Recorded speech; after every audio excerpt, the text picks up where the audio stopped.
For hundreds of years, we have been denied access to the secrets of our own greatness. We have been lied to from the pulpit, lied to from the classroom, lied to from college, universities. We have been miseducated, blinded, even marginalized because of ignorance. The worst enemy we have is ignorance.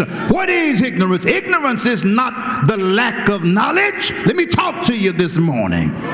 The lack of knowledge would be a benign diagnosis, because if you only had the lack of knowledge, then you could receive knowledge when it comes to you. Proverbs says, wisdom crieth in the street, knowledge even knocks at your door, but fools despise wisdom and instruction. My people are destroyed for a lack of knowledge. Ignorance is not you don't know. Ignorance is that you hate knowledge. You fight knowledge. You try to burn knowledge. Ignorance calls black colleges and universities and says, I'm going to bomb you today. Ignorance pulls our young men's pants below they behind. Ignorance makes our children get addicted to drugs. Our teenage girls have babies at 12, 13, and 14. Ignorance fills the jails with our black bodies.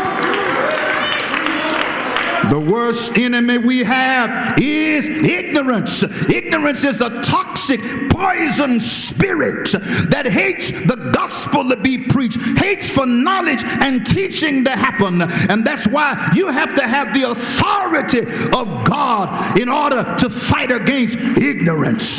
Ignorance will look at you funny. Ignorance will blind your heart to the truth. Ignorance will fight against the revelation of God. But when God rebukes the demons off your life, cancel demons' assignment, he fills you with enlightenment, knowledge, and understanding. Say yes.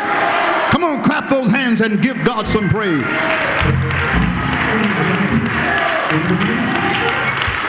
You understand that the people who do the shooting, robbing, and killing in our own community never even graduate from high school. Drop out 6th, 7th, 8th, 9th grade, can't even fill out a job application, but they can get a gun. Why? Because right-wing extremists flood our community with ghost guns, Glocks, AK-47. Ignorance keeps swinging the pendulum back and forth. Every time we make progress, they snatch it back. If we pass the 13th, 14th, and 15th Amendments in the radical Congress of the 1860s and 70s, the pendulum swings, the Ku Klux Klan rises, burns black schools, burns black churches, lynches. We don't have a lynching law yet. Every time it gets on the floor, Senator Rand Paul of Kentucky filibusters it. Isn't it something that in great nation like this with supersonic jets and nuclear bomb doesn't even have a law against lynching to this day? Ignorance is our enemy.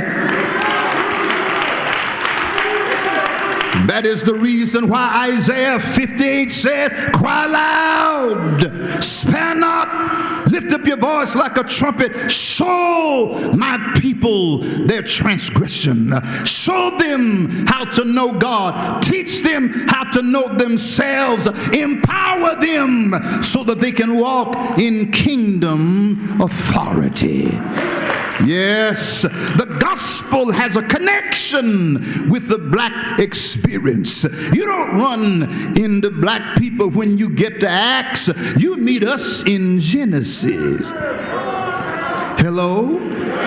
God creates the Garden of Eden in the environs of Africa. Even the Genome Project that mapped out our deoxyribonucleic acid, which says that we are 99.999% alike, said that we all come from two dark-skinned European African parents, and that those two parents are referred to even by the scientists as Adam and Eve.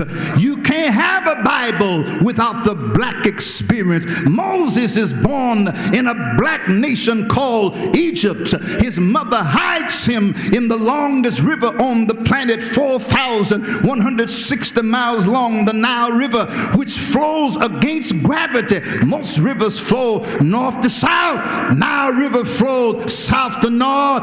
God said to the mother of Moses, preserve this child. The system wants to kill him. The system wants to destroy him. But God says, let him live. Even now, as brothers and sisters are paraded before unfair courts of justice, I hear the prayers of the saints saying, let him live. Even as drugs inflict unborn babies, God says, let him live. Even as bullets are flying with no names on them, God is saying, let him live. This is Bishop J. Lewis Felton thanking you for joining us for the Mount Airy Kingdom Worship Experience.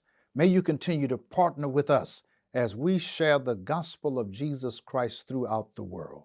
We love you in Jesus' name.